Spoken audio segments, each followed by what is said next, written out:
Hello my dearest community and welcome back to the channel. Today's video is going to be a little bit different. I'm going to be sharing how The Sims has changed my life, so if that is something that you are interested in hearing about, then please by all means grab a cup of tea or coffee. But if you would prefer to learn something about computers and the technicalities of playing The Sims, then there are many other videos on this channel that are actually made with that purpose.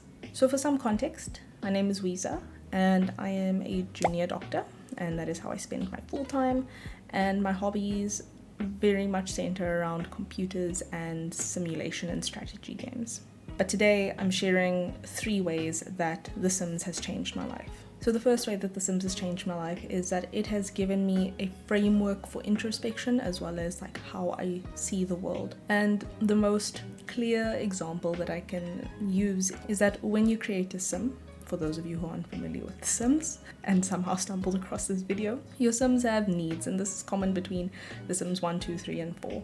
And those needs can include their hunger, energy, bathroom, hygiene, social needs, everything that essentially a Sim, or we as people, need in our day-to-day lives. And then once those core needs are fulfilled, or in spite of those core needs not being fulfilled, we have a life that we need to attend to. And in that life, we have our aspirations, we have our jobs, we have skills, we have relationships. And although it might sound a little bit odd, it's given me a really easy to grasp framework for self-awareness, and why maybe if I'm not feeling particularly happy, is it at a needs level, is it at a core level, am I just hungry? Because that happens too, I get hangry. Or am I sleep deprived? That's a possibility. Or is it something as big as I'm not fulfilling my life aspirations, and what am I doing in my day-to-day life that's not working towards it?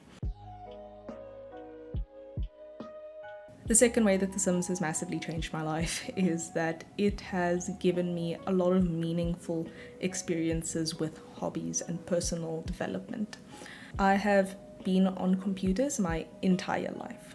I am not exaggerating, literally since the age of 5, I have been playing on computers. I remember when this came out. The Sims Deluxe Edition was released in 2002, I think. And that was the first time I played The Sims.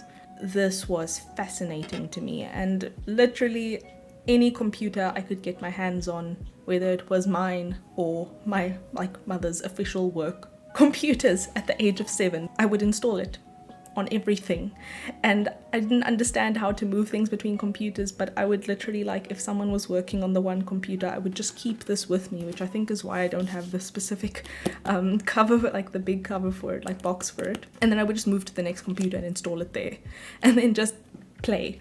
I was addicted to this game. I absolutely loved it. This gives me something to do for a good few years, and I play The Sims 1 in its entirety, completely, exhaustively, I'd even say. And when I hear about The Sims 2 in 2004, I am beyond excited. And I was not old enough to play The Sims 2 yet in 2004 because it was rated 13. I was fairly okay with being told no, you're not old enough to play this, and I was okay. But what can I do?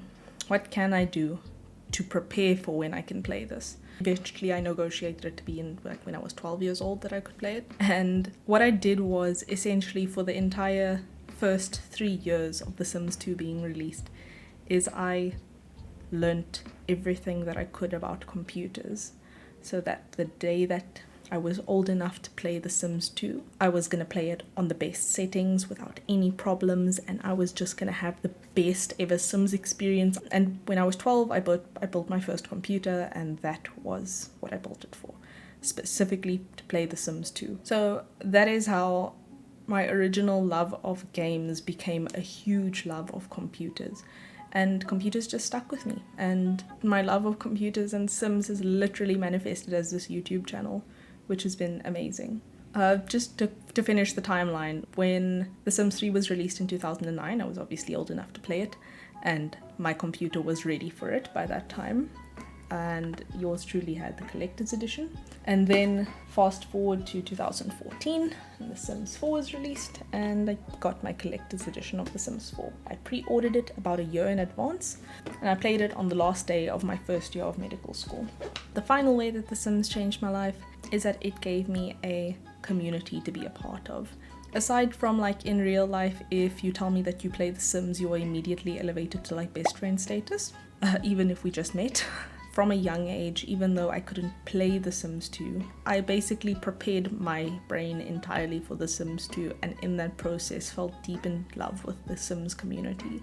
It was really a place where growing up I felt a lot of social validations. Remember, it wasn't cool to like computers. 15-20 years ago it was weird, it was nerdy, it was a very alienating hobby to have. So The Sims really gave me a feeling of social belonging, and I loved that there were people in the community who I could look up to, learn from, and through my formative years basically see what it meant to help people online.